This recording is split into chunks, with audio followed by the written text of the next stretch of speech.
எனக்கு வந்து போன்ல வந்து டிசீஸ் இருக்கு அப்படின்னு சொல்லியிருக்காங்க. அ எலும்பு தேய்மானம் அப்படின்னு சொல்லியிருக்காங்க. அதுக்காக வந்து 6 மந்த் மெடிசன் எடுத்துக்க சொல்லியிருக்காங்க. இதுல வந்து எனக்கு தைராய்டு லெவல் வந்து அதிகமாக இருந்தது. ஆனா இப்ப தைராய்டு லெவல் லெவல் வந்து அ நார்மலுக்கு வந்திருக்கு. அ இது வந்து நான் சொல்றத விட டெஸ்ட்டே ஓகேவா இருக்கு.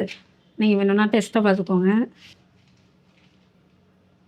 ஓகே. நானும் இதெல்லாம் நம்பல. அலோபதி மெடிசன் தான் எடுத்துக்கிட்டு இருந்தேன். அலோபதி மெடிசன்ல வந்து ஃபுல்லா லைஃப் லாங் ட்ரீட்மெண்ட் எடுக்கணும் அப்படின்னு சொன்னாங்க. அதனால தான் சித்தாவுக்காக வந்தேன்.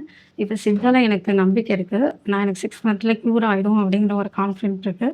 ஸோ எனக்கு ஆர்ஜிஆர் ஹாஸ்பிட்டலுக்கு நன்றி. Thank you. தமிழ்நாடு, ஆந்திரா, தெலுங்கானா, கர்நாடகா, புதுச்சேரி, மகாராஷ்டிரா என 6 மாநிலங்களில் 102க்கும் அதிகமான கிளைகள். தமிழ்நாட்டில் மொத்தம் 38 கிளைகள். ஆர்ஜிஆர் ஹெர்பல் ஹாஸ்பிட்டல் 5 தலைமுறைகளின் நம்பிக்கை. அடுத்த தலைமுறைக்கும் நம்பிக்கை.